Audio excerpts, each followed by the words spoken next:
Bienvenue sur Top Invest, la chaîne des tops d'investissement. Ici, on parle essentiellement d'entreprises de qualité. Avons-nous une opportunité d'investissement sur Pernod Ricard? C'est la question à laquelle on va essayer de répondre en se basant sur les états financiers de la compagnie. Je rappelle que ceci représente uniquement mon point de vue et non un conseil d'investissement. Et comme d'habitude, je me réserve le droit de me tromper. Donc, on a déjà parlé de Pernod Ricard plusieurs fois. J'ai même fait une note d'analyse dessus. Donc, essentiellement basé sur la lecture des rapports financiers, l'écoute des conférences call. Si ça vous intéresse, rien n'a changé entre-temps ici. D'accord? Allez-y lire. Vous pouvez également aller l'écouter ici. Donc, je vais aller très rapidement ici, histoire de voir si les éléments quantitatifs ont changé entre-temps. Déjà, on regarde ici les analystes en question. Est-ce que leur avis a changé sur cette compagnie? L'évolution ici des prévisions. Donc, on voit ici que il y a quelques temps, il y a 6 mois, on s'attendait à 11,47 € d'ici 2026. Aujourd'hui, c'est à peu près 10,34 €, donc près de 10% en moins ici. C'est normal que ça fluctue. Hein. Donc maintenant, essayez d'aller vérifier pourquoi est-ce que les analyses sont de moins en moins optimistes ici, entre parenthèses. Hein. D'accord? Donc vous pouvez voir ici que, est-ce que c'est un business assez prévisible? Oui, les analystes ont tendance à avoir raison ici, enfin, à faire de bonnes prévisions sur ce business-ci. Est-ce qu'ils sont assez nombreux à faire des prévisions sur cette compagnie? Oui, c'est également une bonne chose. Donc c'est un business assez prévisible. Du point de vue bénéfice net ici, ajusté, actuellement, on s'échange à 17 fois les bénéfices nets ajustés, mais quand on regarde à peu près les free cash flow, vous allez constater que cette compagnie-ci a tendance à avoir des free cash flow moins élevés que les bénéfices nets. Peut-être qu'elle investit massivement ici. C'est peut-être la raison pour laquelle j'aurais tendance à payer pas plus que 20 fois les bénéfices nets ajustés. OK? Qu'est-ce qu'elle fait avec les free cash flow actuellement? Enfin, pourquoi est-ce que ces free cash flow sont moins élevés que les net income?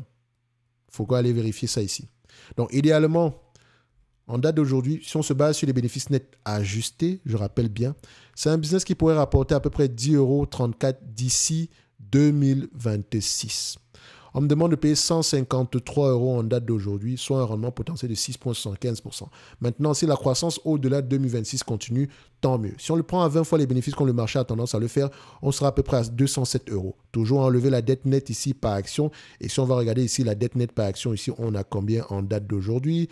207 € ici, moins à peu près la dette nette actuelle. Enfin, on a passé une compagnie européenne, donc je vais prendre la dette nette au 30 du mois de juin 2023. Ça n'a pas vraiment changé entre-temps ici. Donc, si on prend 207 € ici, moins 40 millions, moins 40 € l'action, ça donne à peu près 167 €. Donc, en l'achetant en date d'aujourd'hui, on ne surpaye pas par rapport aux prévisions actuelles et en incluant la dette. Maintenant, si le marché décide de payer cette compagnie sans prendre en considération la dette, tant mieux pour nous. Si la croissance continue également, tant mieux pour nous. OK? Donc maintenant, tout ce qu'il vous reste à faire sur cette compagnie, c'est d'aller lire les rapports financiers, comprendre le business model. Qu'est-ce qui vous permet de penser que la croissance pourrait continuer? Qu'est-ce qui a poussé l'entreprise à avoir les revenus des bénéfices pareils? D'accord? Faites attention. Est-ce que les marges augmentent? Etc., etc. Donc, il y a un ensemble de questions à aller poser derrière. Maintenant, pour moi également, ce serait de savoir pourquoi est-ce que les free cash flow sont moins élevés par rapport aux bénéfices nets. Parce qu'à la fin de la journée, ce sont les free cash flow qui comptent. C'est avec ça qu'on rachète les actions, on rembourse la dette ici et on paye un dividende.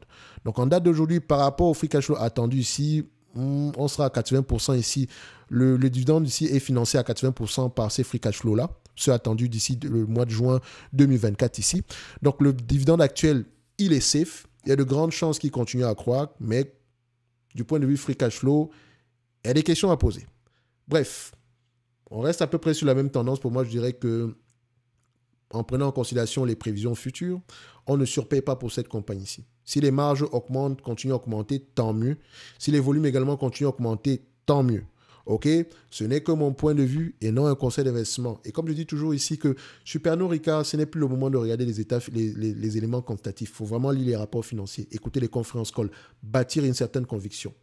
Parce qu'à chaque fois que l'entreprise baisse de 3-4% ou bien de 1% ici, les gens posent 1 milliard de questions. Non, c'est le moment d'avoir une certaine visibilité, d'avoir une certaine connaissance du secteur d'activité. OK? Ne vous basez pas juste sur ce qu'un YouTuber peut dire ici par rapport à cette compagnie sur le plan quantitatif, parce que les chiffres, on peut faire raconter ce qu'on veut dessus. C'est un business qui s'échange à 25 fois les bénéfices. Je ne paye pas 25 fois les bénéfices pour cette compagnie. Non. Enfin, attention. C'est un business qui attend, oui, exactement, enfin, à s'échanger en moyenne à 20 fois les bénéfices nets ajustés. Faites attention, OK? Donc, 20 fois les bénéfices nets ajustés et de temps en temps, le marché paye parfois plus que ça, mais ça peut également être dû à la croissance espérée dans le futur. De toute façon, moi, j'achète une compagnie de croissance à un prix qui n'inclut pas la croissance, d'accord? Le but du game ici est de ne pas surpayer, d'acheter des compagnies bien gérées, avec un pricing power ici à un prix assez intéressant. Est-ce que le prix actuel de Pernod Ricard est intéressant? On va se dire que ça ne serait pas fou de commencer à bâtir une certaine position ici, mais ce n'est pas non plus l'opportunité du siècle. OK? Maintenant, tout va dépendre également de la capacité d'augmentation des marges et de la croissance future. OK? Ce n'est que mon point de vue et non un conseil d'investissement. Comme d'habitude, je me réserve le droit de me tromper. En lien dans la description de la vidéo ici, vous avez la possibilité ici d'accéder à la top newsletter qui est gratuite. Également au service au service Top Analyse ici, parce qu'en réalité, les notes d'analyse ici sont essentiellement inclus dans le service Top Analyse. Donc, vous avez la possibilité d'y accéder gratuitement. C'est mon cadeau de bonne année ici. Donc, je lis les rapports financiers, j'écoute des conférences que je vous présente l'entreprise en question. Donc, ça reste une suggestion ici. Donc, ça ne veut pas dire que vous achetez bêtement. Non, vous allez également faire votre propre travail ici afin de pouvoir bâtir une conviction. Je fais légèrement dans le Top Analyse, je fais également le suivi. Donc, je vous encourage à aller voir à peu près quel est le résultat qu'on a obtenu l'année précédente. Et comme je dis toujours, ça reste un coup de chance ici parce que sur un an, il y a beaucoup de choses qui peuvent se passer.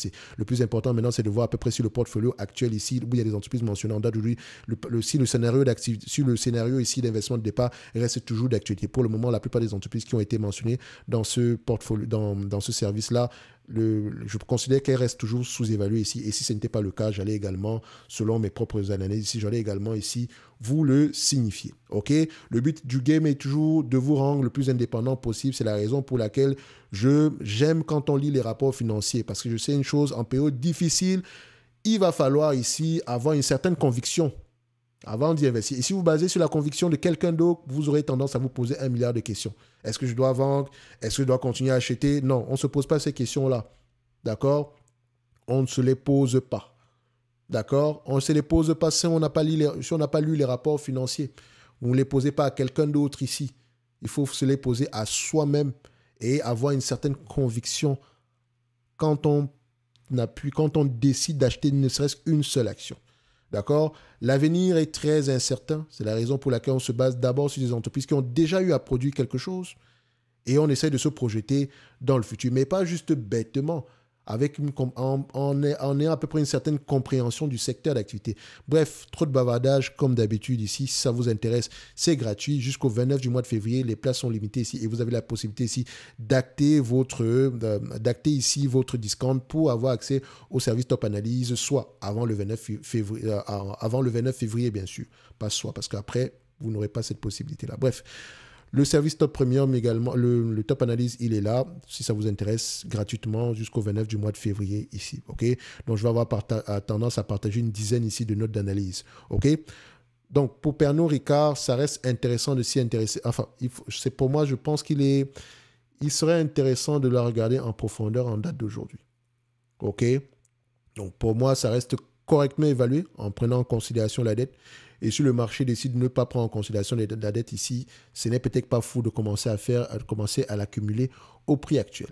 On va se donner rendez-vous sur la prochaine vidéo. Un like, un abonnement, un commentaire, ça fait toujours plaisir. Merci.